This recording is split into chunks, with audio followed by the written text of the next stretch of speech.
UnBadding, we're UnBadding, baby. We're on a journey, baby. We're UnBadding, baby. We're UnBadding. Hey guys, welcome back to another episode of UnBadding. I'm Dayna Pereira. And I'm Jessica Presley.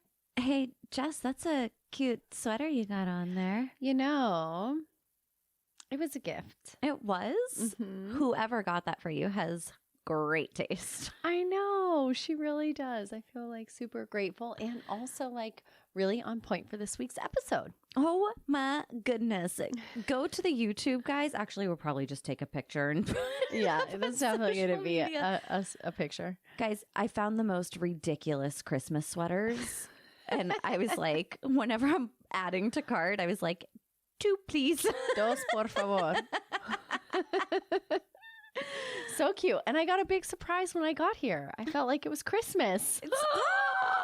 Well, I mean, how do you feel? It's like we immediately went from Thanksgiving. It was like, eat your turkey. Congratulations, it's Christmas.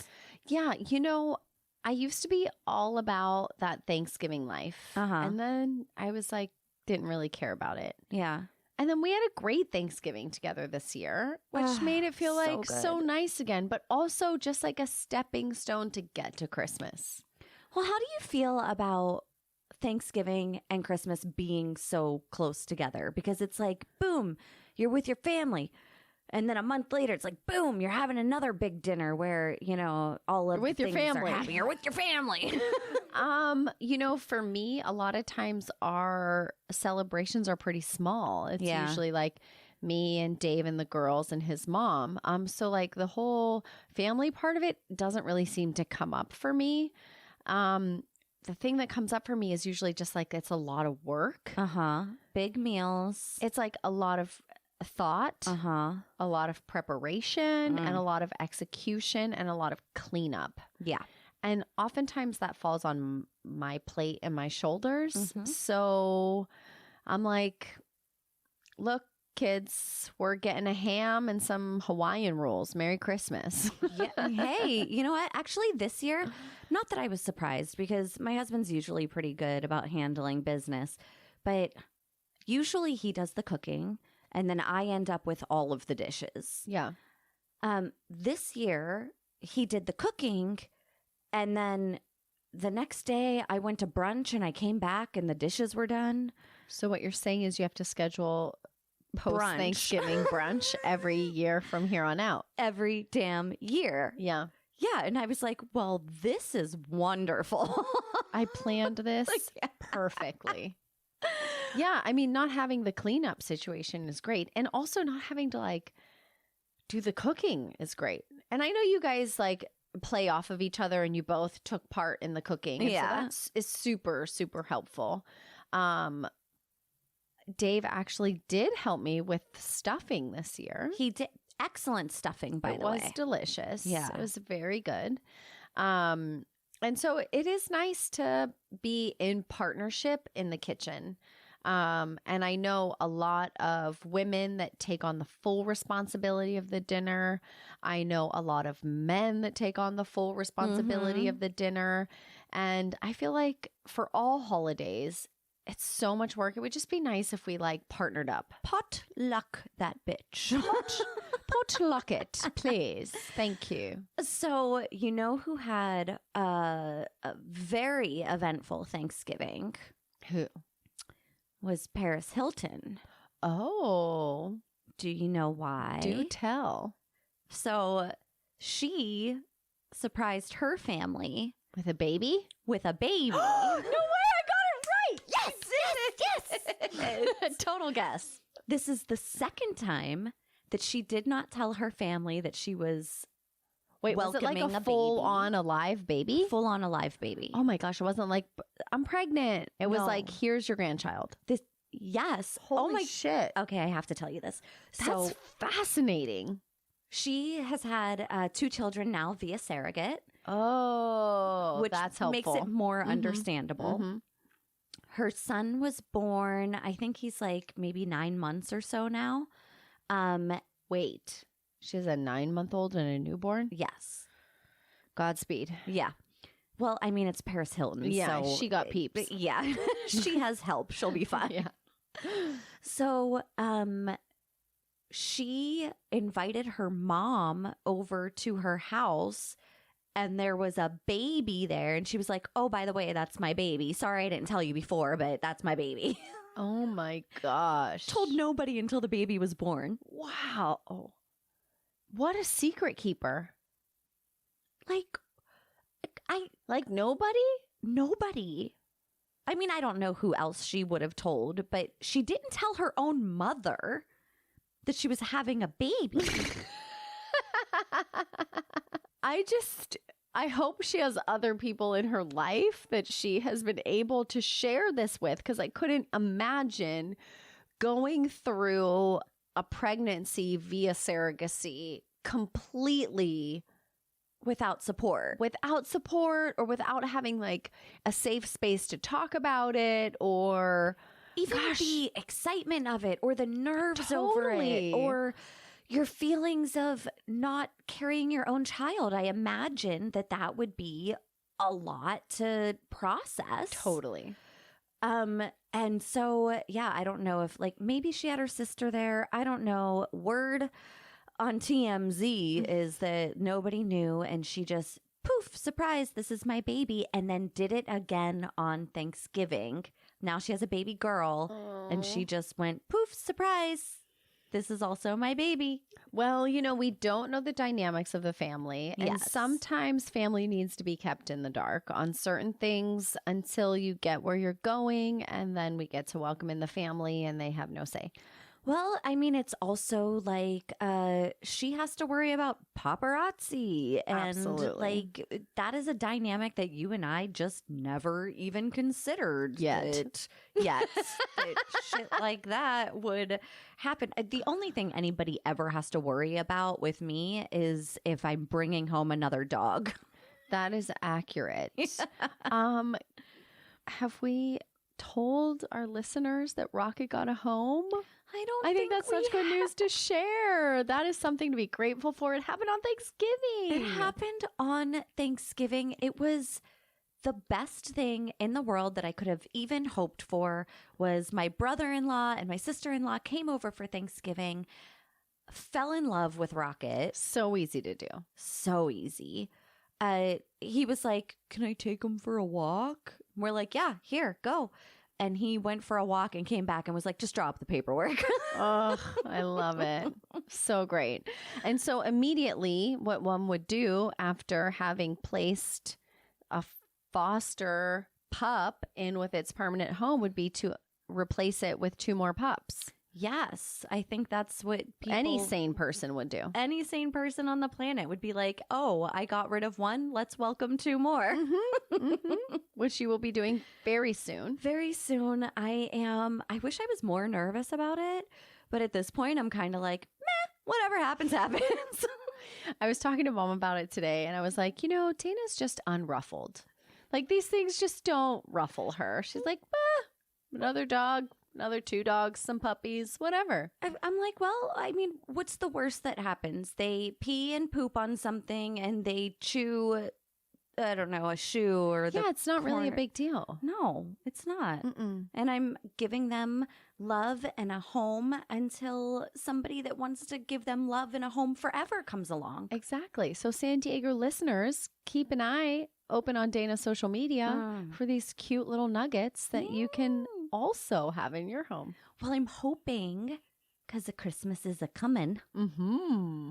and us freaking greedy Americans like to gift big old gifts for Christmas. Yeah, puppies are the ultimate gift.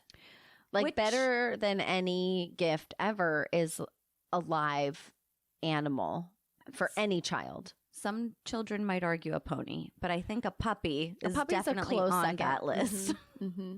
Definitely. It's Christmas. Mm-hmm. Puppies are great gifts. Mm-hmm. And that any San Diego listeners would be remiss if they missed the opportunity to bring home this cute little nugget. Just don't send them back to the shelter. Oh my God, no way. That's This one of the gotta be biggest forever. problems is that people will adopt puppies and then they realize how much work a fucking puppy is and then they end up in the shelter. And the shelter's struggling. We don't So wanna bad do right that. now. Yeah. So bad right now. But this week, we're talking all about bullshit Christmas. Bullshit Christmas. Bullshit. Bullshit. Bullshit. I am the biggest Christmas bullshitter because I have a fucking elf in my house. Oh, man. You know what? For everybody out there listening right now, if you have any children in the car or within earshot, highly suggest you turn this off. Pause. Maybe listen at a different time. Mm-hmm. Yeah, because, Christmas magic sometimes Pretty it's not special. for little ears. Yeah. They got to grow into it. Yeah. Mm-hmm. Okay. That being said, we've given you plenty of time to pause, Yes. and here we go. All I have right. a fucking elf in my house. What's your elf's name? Dolly. Dolly the elf. I have Yeah. Twinkle Tim. I've got Dolly, and my children's, both my children's, Child's is writes notes to Dolly independently and sometimes indecipherable Spanglish Oh, yes. that I have to figure out so I can fucking respond to it. Like, okay, my daughter has now written a note to Twinkle Tim. Dear Twinkle Tim, please come on November the 26th or the 27th or the 28th. Whatever day, pretty much, that is before December 1st, which is the day that I told her that Twinkle Tim comes. Oh, so you must not have the elf book because it explains explicitly in the book that the elf comes the night of Thanksgiving. Oh, no. Fuck that book. I put all of my shit up before we came to your house on Thanksgiving because I had to find the fucking elf. Oh, yeah. Because I knew that the girls were going to want to know where fucking Dolly was on Friday morning. Okay. Why do we do this to ourselves? I did not invent this elf. No. My kids watched it on YouTube and wondered why they didn't have one. And then we magically had one appear. And the lie is perpetuated by parents all over the world, while Mattel, or whoever the toy maker is, makes a shit ton of money. Right. And that is no different than Santa Claus. Right? This is just another leg of Santa Claus. This is commercializing Christmas, Mhm. pretty much. So, like, something that started off as a religious holiday Mhm. that was meant to celebrate the birth of Jesus in Catholicism or Christianity has now Morphed. grown, snowballed, whatever, into, like, where did Santa Claus even come from? Jolly old Saint Nick. There is a story. Yeah. Okay, so the legend of Santa Claus can be traced back hundreds of years to a monk named Saint Nicholas. Mm-hmm. It's believed that he was born sometime around 280 AD in Patara, near Myra, modern-day Turkey. He was admired for his kindness, and he somehow became the subject of many legends. He gave away all his inherited wealth and traveled the countryside helping the poor and the sick. One of the best known St. Nicholas stories is the time he saved 3 poor sisters from being sold into slavery or prostitution by their father by providing them with a dowry so that they could be married. So it sounds like it's quite beautiful, really, that there was this person with such a big heart and who was so philanthropic and like really wanted to help people and give. Yeah. And then greed and power and status all came into play and fucked it all up, just like it does everything else. Well, I mean, and imagine 280 AD. It's not like there were billionaires with yachts at that time, right? It was No, he gave like an emu and a cow to this fucking woman. He's like, can I marry your daughter? I'll give you 3 chickens.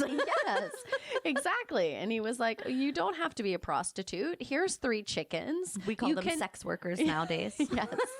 Got to be politically correct. Yes. And so like now you can be married as a proper human being and, you know, live a more comfortable life. I don't know. I don't know. It's so, I mean, we all know that back in the day it was fucked up and It's all been ick for a long time. So ick. It's still ick. It's still ick. But even, you know, 1700s, let's say, Christmas was about like knitting your mama scarf. Right. It was about making something, Yeah. putting effort into a gift, being thoughtful. And now it's buying the elf, it's buying the advent calendars. Are your kids into advent calendars? Nope. They don't even know what they are. Oh my God. Well, unfortunately, I like bought this big, beautiful tree that has like little boxes that you open because I just liked it as a decoration. And now you got to put shit in it. And now I have to put shit in it. Mm-hmm. It's something else. But now it is turned into what I think is still could be a beautiful thing, like the spirit of Christmas, the magic of Christmas. But we're basically gaslighting our children. Totally. And sometimes that can really turn on you. And it has. We gaslight our children with Santa, with the Easter Bunny. We've basically taken any religious holiday and then made a different mythical creature to accompany it. Yeah. And then YouTube was invented and everybody put out their fabulosities Yeah. of creativity and life and Santa and the Easter Bunny and the fucking leprechaun. And now here we all are trying to recreate the same things for our children because now they feel less than when they don't have them. And keep up with the Joneses. Right. It's like, so whenever the boys were little, I felt very insecure about how little money that I had. Mm-hmm. That I would spend an entire paycheck that should have gone to Bills, food, whatever, because I didn't want my kids to go back from Christmas break and when everybody else got a PlayStation or an iPad or a this or a that, I didn't want them to be like, I got socks. Right. That's a tough space to occupy. And, you know, it's not unfamiliar to a lot of people. Yeah. And that was difficult. Christmas can also be very personal to people. In a way, like last year, my brother-in-law was in town for Christmas. And as all of my kids, now that I'm in a space where I can afford the fun gifts that I want to give them, although we'll dig into that fucking trap in a minute. So they were basically celebrating Christmas with us while their family and gifts and everything were back home. Mm-hmm. And he had his daughter with him. Mm-hmm. And they just kind of like sat there watching our family open presents. Right. And sometimes that's a pretty intimate thing, you know, when you build up the whole Christmas morning thing, that's a part of the trap, right? Yeah. For me, the idea of having like a lot of gifts under the tree was never really something that like I felt attached to, but my husband does. And he's like, I don't care. I just want to fill the tree. I just want to fill it up. I want a bunch of gifts under the tree. Mm-hmm. And so whether it be that you have like a few like more expensive gifts or you have a lot of expensive gifts or if you have a lot of like just filler gifts, like it can be a pretty intimate process to open up all of these gifts whenever you have somebody there that's not necessarily like a part of that exchange. Yeah. And to see, I also have 4 children. last year, right before Christmas, my kids' iPads had broken. And so Joe and I were like, all right, well, Christmas gift, Like, we would have bought them an iPad anyway. Might as well put it towards Christmas. Exactly. And so it was like they opened up their iPads, then they opened up their this, then they opened up their that. And I was like, this is so awkward. It felt almost like we were bragging. But I was like, you weren't supposed to be here. We weren't supposed to see this. This is like, I felt so uncomfortable. And I too am a little attached to the gifts under the tree thing. I don't know why I want to throw things at my kids to make them feel like they're loved. But that was like, I want them to come down and their eyes to be big and be like, oh my God, look at everything. And as I get older, I'm realizing what a marketing ploy that is. We are selling that you need to have a lot of stuff that is going to end up in the recycle bin or in a toy box that isn't going to be used for however long. And then we're telling kids basically that depending on how much stuff you got is how worthy your Christmas was. The message is that joy is found in the external. Happiness is found in the external. That there's gluttony, that there's greed, that more is better. Yes. And that's the part that I think that I really struggle with and why I dig my heels so much on Christmas. Last year, my daughter wanted one thing for Christmas, and it was a Nintendo Switch. And she did not get it. Oh. Okay, so tell me about that. So you and I have had conversations before, and I haven't talked about it with our listeners, but my oldest daughter, Shay, she's diagnosed ADHD. She's always been super into the television, to visual stimulation. It's like a big sensory input for her.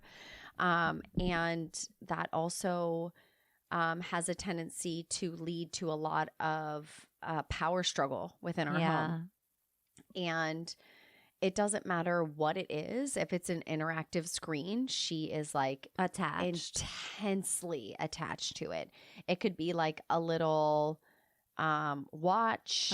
It could be like a little handheld game. It could be the TV. It could be a tablet. And I already struggled so much between the things that we had that I was like, I cannot add another screen to our home. I don't know what to do. She has not asked Santa for anything else but a Nintendo Switch. And we had gone on vacation with a family over Thanksgiving last year, and their oldest daughter, who was like 9 or 10 at the time, had a Nintendo Switch. And that is what really sparked this interest. Yes. And it was tough because you want to appease your children. Well, we tell them, make a list for Santa so that he can bring you what you want. There's not really an idea in that is like, you're not going to get what you want. No. And so kids with movies, with their school friends, they're conditioned to think that you tell Santa what you want. And you get it. And you get it. Yep. So right now my children want, listeners, please tell me if any of you relate to this. Both of my daughters want a power pony. What the fuck is a power pony? It's essentially a hoverboard with a rocking horse attached to it. So you sit on the horse and you move your feet and the fucking thing goes wherever you tell it to go. Where did they see a power pony? Who the fuck knows? I think she said she saw it at Target. Okay. All right. So it's essentially an ER trip. Essentially, it's an... Although it looks relatively safe. I mean, who knows if you go off like a curb or something, it certainly could be a bit of a... Do you want to hear my hoverboard experience? I do. You do? I do. A few years back, the boys wanted hoverboards. I cannot remember if I got the hoverboard or if Chris got the hoverboard. Regardless, a hoverboard, 2 of them, Appeared. ended up at my house. It is Christmas Day. My son rides the hoverboard into the pool. Oh no. Was that the end of the hoverboard? The fucking thing was dead.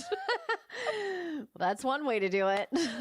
Into the pool. Was it like he didn't mean to go into the pool? No, He just no. like it took off and he And jumped. he jumped off and the hoverboard rolled straight into the pool. I'm actually remembering now, it was Chris that had bought it because he went back to the company. He somehow returned it. I'm not sure how, but he was like, yeah, it died. I don't know. I don't know what the fuck happened. They're like, water damage, bro. Yeah. First day. Yeah. Straight into the pool. So, here's the thing. If this was like $100 or $200 gift, I might sway. Yeah. This thing is $499. And they both want one? They both want one. And if you get the screaming deal over Thanksgiving week and Cyber Monday week, it's $399. But we're still talking about $800 for 2 power ponies. that are probably not going to get, like, the novelty is going to wear off. Of course it is. Oh. And I feel like, okay, this is me just going off on a soapbox here, That's but I fine. can't help myself. We're here for it. Our bodies need to move. Uh-huh. How many more conveniences can we have to sit down and do nothing? Like, oh, you're going to sit on a horse and move your toes. Let's just give them a lasso. I'm going to move my toes back and forth and ride all the way down the street. I'm like, I would rather spend $500 on like a solid mountain bike for Yeah. you, and you learn a skill and you get exercise and you feel good when you're done doing it. Yeah. But to like sit on a rocking horse and move your toes to make yourself go left and right, it's like the same thing with electric scooters. Like, just use the human manpower, please. Yeah. So whenever you're coming down to your Christmas list, I mean, one thing that I like to do with my children is I tell them Santa brings one gift for you. I tell them the same. Everything else is from mom and dad. Santa Everything brings else- one thing. We did. Mm-hmm. Santa brings you one gift. I will claim that credit. Yeah, and I never let it be the most expensive gift. Oh, okay. So Never, Santa ever, doesn't ever. bring the best gift. Mm-mm. That's No. what I need to do. Last year, Joe and I gave them the iPads, Mm-hmm. and Santa brought it was like an American Girl bunk bed or something like that. It was, I'm like, no. Actually, it wasn't even American Girl. It was the Walmart knockoff brand of American Girl Mm-hmm. bunk bed. So that thing was like $30. Equally as fun to play with. Yes. So I never let it be the most expensive gift, and it's only ever one gift. And whenever they are writing a list to Santa, I make sure that they know, you can give him a lot of ideas, but he knows what's going to be the best for you. Ooh, that's He knows so good. intuitively what you're going to love. So although you can give him these ideas, He he- chooses. he might still think, you know what? She asked for a skateboard, but I think she would have way more fun on a bike. And so So Santa has the magic. Santa To has know. the magic. So hold on. This idea of a Christmas list is bringing up visceral memories for me. Okay. Uh-huh. Do you remember writing a Christmas list Mm-hmm. and then having done something? Oh no, oh my You God, oh my feel God, I'm it. going to throw up. Yes, you feel it. Having done something, what happens? Oh my God. What happens? Oh my God. I know you remember. I'm an 80s child. We are 80s children, and all other 80s children are having a panic attack right now because they done fucked up. They done fucked and up. Mom just crossed something off the list. That shit is getting crossed off. Oh my God. And you would cry, please, Mom, no, Don't cross it off the list. because that meant that was the one thing you were not going to get. And they always went for the jugular. They always took the most expensive one off the list. And they're so smart because I would have done the same thing. Well, yeah, it only makes sense. But as a child, it's fucking ruthless. As an adult, I just had a physical reaction. Like, okay, so again, that goes back, and we've had a little bit of a conversation about like the whole idea of Santa Claus and using him as a weapon, pretty much. Total manipulation. Total manipulation. And now, I mean, let's think about it. Santa, jolly old fat man, Judging the shit out of you. judges you, takes things away whenever you aren't performing. If you have a bad day, You're getting coal. you're getting coal. Mm-hmm. He breaks into your house. Motherfucker. And we're just like, it's cool though, because he leaves a gift. So it's interesting that you say this because two things come up for me. One, I tell my children that Dolly, so some people with the elf, they're like, oh, the elf watches you. And when you do bad shit, it goes back and tells Santa. I tell my kids that the elf only reports the good stuff back to Santa. And it depends on how long your good list is, Yeah. like how generous Santa is going to be. Right. Yeah. So you got to, like, all the good things Dolly's going spin to it, report. spin Yeah, it. you got to spin it the positive. So you tell them that it's all the good stuff. Mm-hmm. Do you let your kids touch the elf? Yeah. Like mine carry him around. They're like, I love you, Twinkle Tim. Do you know how many times I've forgotten to move the elf last year? At least 3 Yeah. in the month that he was there. Yeah. So like on average, 0.7 times per week. And I would be like, he must have been real tired. Or, like another lie. Like, oh, I don't know what happened. Just to cover your own ass. Oh, you know what? Sometimes he likes to wait until you're at school to move. Mm-hmm. Or Totally been there. what other even with the tooth fairy, the tooth fairy wouldn't show up because I fucking fell asleep and forgot to do the exchange with the money. Oh, yes. And so I would be like, she must have been super busy. I don't, maybe check your pillow when you get home from school. Totally. And they buy that shit. They eat it up. Like the amount of lying through my goddamn teeth that I do to my children Yes. is, I'm a little ashamed. I know. I agree with you. And I feel like if it's not hitting right, like what do we do to shift this? There's got to be a way to unbad Christmas for our Seriously. children. Like we do not have to perpetuate these ideas, these traditions, this thought. Like we don't have to sell this shit to our kids. And what is the point of doing it? Are we just trying to get our little sheeple to listen to us? I guess so. But here's the thing I was going to say earlier. Shay, my oldest daughter, is 8 years old. She loves Dolly.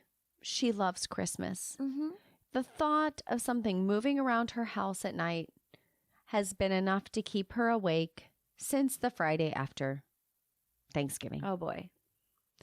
So much so that we've written notes to Dolly to please stay in mom and dad's bedroom. Because she's terrified of a little elf moving through her house at night. And she's terrified of Santa coming in her home. That terrifies her. That's scary. It is scary, and I understand. And also, this other thing that just popped into my mind is that the last time Jordan wrote a note to Dolly, she asked Dolly if Black Santa was real. Oh. Oh my God. Like, and we just fucking lie and lie and lie and lie and lie And lie. and lie. This is not the spirit of Christmas. This is not the magic of Christmas. It has gotten so far fucking away from what Christmas is. How do we restore the magic? It has gotten so far away. It should, I mean, it really truly should be about your family. For some people, listen, I know there is a lot of religious people out there that it is about Jesus's birthday. But is it? No. Let's talk about it. No. Let's go to the religious side of it. Yeah. Are the people who are in church every week and on Christmas, not just the ones that go on They're Christmas? still buying iPads, and I don't think Jesus put that on his list. No, it's still, the people who are very religious are still experiencing the same things that you and I are as parents because there's social, cultural pressure around Christmas. Now, let's get away from the kids for a 2nd. Mhm. There's social and cultural pressure around gift giving amongst adults, whether it be to your family, to your friends, to your hairstylist, You to gotta tip your everybody. Got an extra tip at Christmas. Uh-huh. Don't get me wrong, as someone in the service industry, it's a really nice, generous thing, and I appreciate And it. I love to do it. But the obligation of it is also stressful for some. If you don't have extra resources and it's already a time of year that's depleting your resources, then what are you going to do? Go into debt to keep up with the Joneses, to make yourself feel like you're doing what is quote unquote expected of you? Unfortunately, that is exactly what people do. And so I had started at a company a little bit before Christmas, but I was a single mom. I had 2 kids at home. I was already living paycheck to paycheck.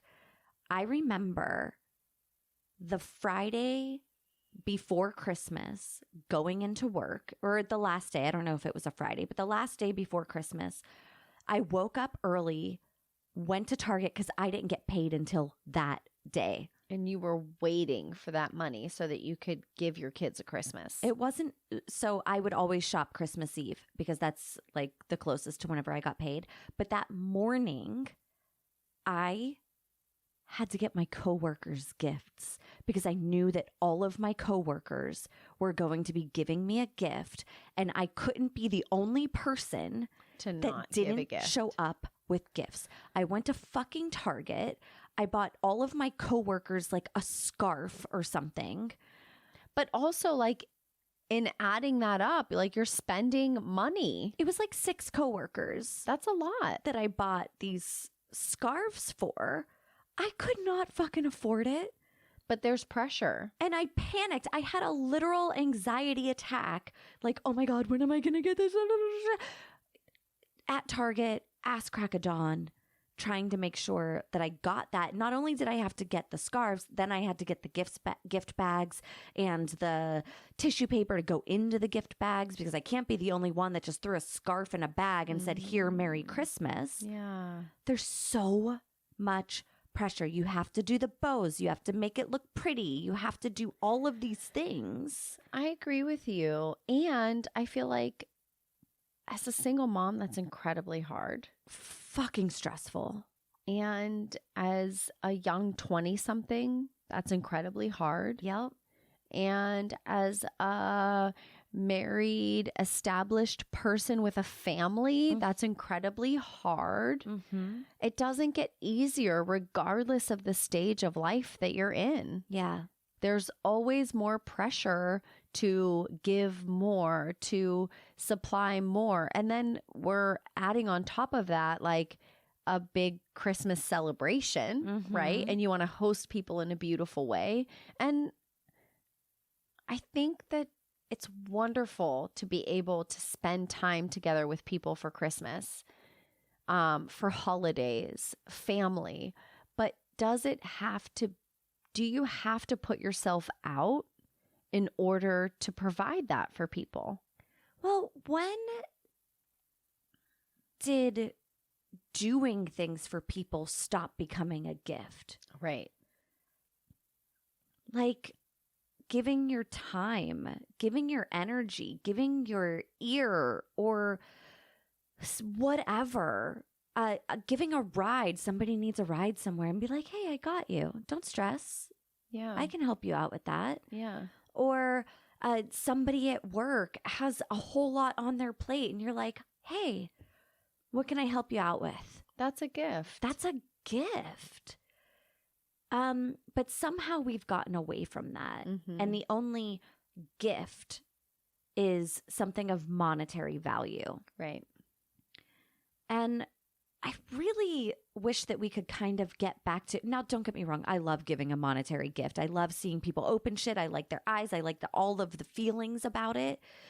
I also like to foster fucking puppies.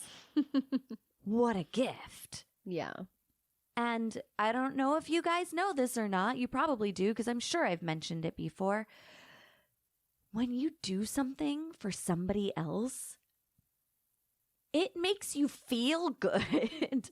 That actually increases your own happiness. And that is where the idea of Saint Nicholas and Santa Claus came from. It was a person who did something for someone else out of what their capacity was. Yep.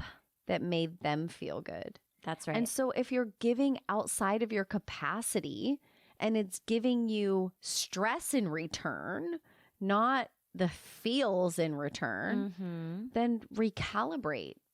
That's not a gift. It's a stressor. It's hard. And I know that that's a big ask. And so like, I don't say that in jest, you know, like I understand that there's cultural pressure, that there's familial pressure Totally. to give, to host, to do all of these things. And if that's not sitting right with you, if it's not giving you the feelings and the satisfaction and the closeness and the connection that the holidays really are meant to be about, then maybe find one way that you can shift a little to adjust that. And it's not going to happen all in 1 year. It's not going to just be this year. But what ways can you shift that we can get back to what holidays are about? And for me, holidays are about memories. As a mom, it's about watching my kids play with with their cousins. Playing with my cousins at Christmas, I didn't give a shit about the gifts that I got. I gave a shit about hiding in the little laundry room at my grandma's house and rehearsing with my cousins whatever song and dance it was that we were rehearsing, that we were going to perform after dinner. Like, that is what Christmas was about. It was about memories and togetherness and family. And I just really hope that I can cultivate that for my children and that I can help them understand that that's the feeling of Christmas. Yes. I think that it could be a little of both too. Like, I don't think that, you know, UnBadding Christmas is going to, like, next year everybody's going to be like, nope, fuck that. I'm giving you a hug for Christmas. No gifts. Yeah. No, definitely not. But it's a balance, right? It's a balance, and finding that balance is super important. I also think, like, if you're hosting, don't stress about your house. Don't stress about the fuck. Clean the bathrooms and move the fuck on with your life. Yes. You know, like, you guys were coming over for Thanksgiving and I had all this shit in one room and I was like, well, putting up a board. Boom. Nobody will know. Nobody's going to know. No one's going to know. Yeah. I mean, I'll admit, like, we did Thanksgiving at your house, and doing Christmas at my house will be a different experience. I have a much smaller house.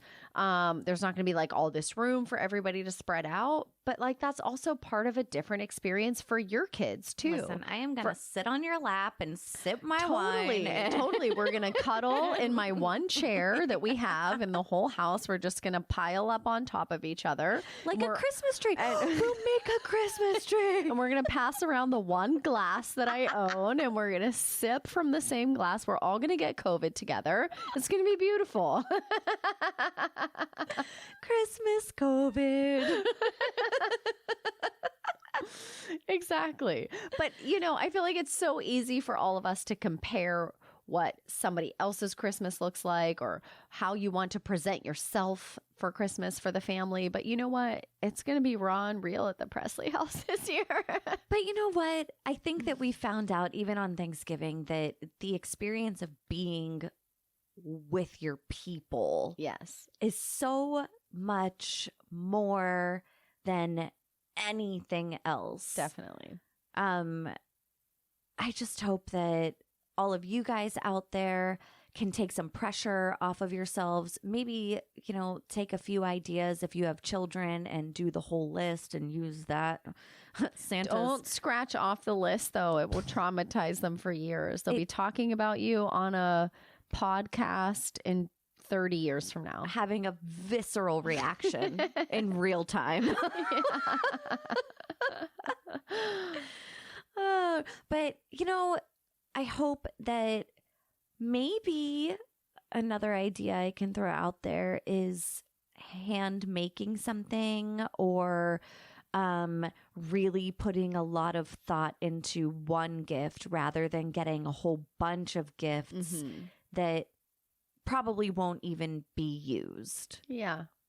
Yeah. I think that for me, and this is like, a little Jessism. I like it. But for me, it's like about like going inward and understanding what my gifts are and then being able to share that with other people. Yeah. And so whatever that looks like, I feel like an example of that would be I have a tendency to make my own essential oil perfumes. I got one and I love it. And when I go around people, oftentimes a comment that I get is about my odor, Your aroma. my aroma, my natural earthy. You're like, thank you. I haven't showered in Smells. 6 days. And whether it be at school or whether it be, I've had people stop me on hikes, like whatever it is. And I'm like, gosh, people must like, I don't smell it, but other people smell it. And they're like, Yeah. God, that smells so good. So I'm like, yeah, maybe that's like something that I can pass on to people, like It's a a great small idea. thing that I already do or a gift that you already have within you. Maybe you create something. Maybe you, I don't know, maybe you have like books that are really special to you that you want to pass on to people. I love that. Maybe you have a journal entry of something that person did that really touched your heart that you want to share with them. Maybe frame something or, there's so many different ways to give a heartfelt gift to somebody that doesn't necessarily have to cost you a lot of money. Exactly. And if you somebody don't, has shit to say about it, you send them to me. That's and I will hug them to death. I will puppy them to death. And if you don't like them that much, there's always a Starbucks gift card. This episode is not sponsored by Starbucks, clearly.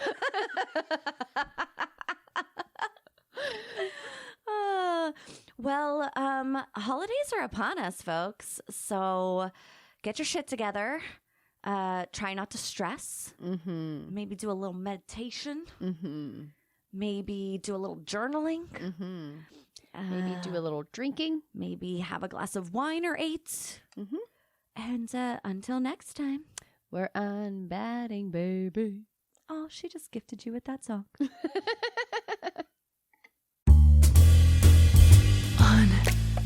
UnBadding, UnBadding, we're UnBadding, baby.